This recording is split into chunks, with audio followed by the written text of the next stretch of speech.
Hello, everyone. This is Ben Dunn. I just got out of a screening of Inside Out 2.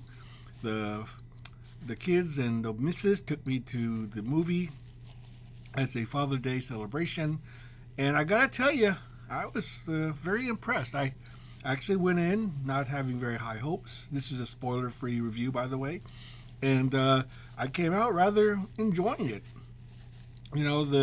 The thing about I noticed the most is that they actually did try to write a more complex story. With Riley being the central antagonist who has suddenly become 13 years old and are dealing with emotions and new chapter of her growing up, basically. And it hits a lot of story beats. It was funny. It was poignant. It was emotional. There was a lot of interesting setup.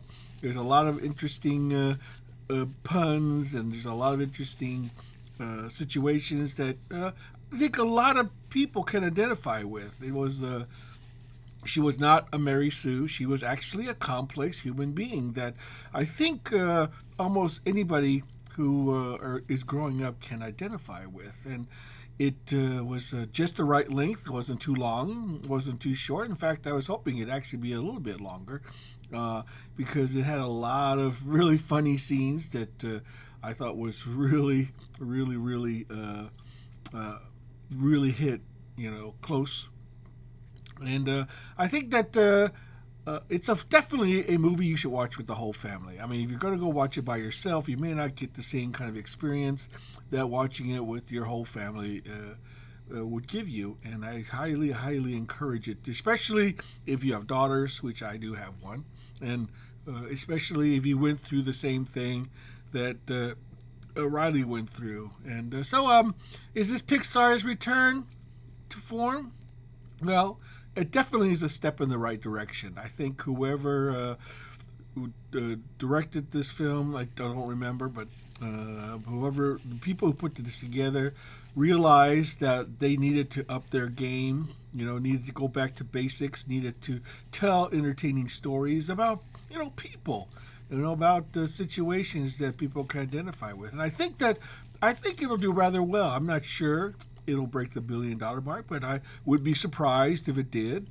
It has a lot of rewatchability. I wouldn't be surprised if people went to go see it back over and over and over again. It definitely has a quality about it. Is it better than the first? Well, actually, I would say yes. I would say it is better than the first. It's a little bit more complex. It's a little bit more nuanced. It's a little bit more identifiable, so to speak. I don't know if younger kids could identify with some of the things that Riley's going through, but I'm sure they could, at least get into the heads, so to speak, of the main characters and can identify with that. So, yes, highly recommend it. I would say it's not a perfect film. I would give it probably an 8 out of 10. I definitely would watch it again if given the opportunity, and I may do so.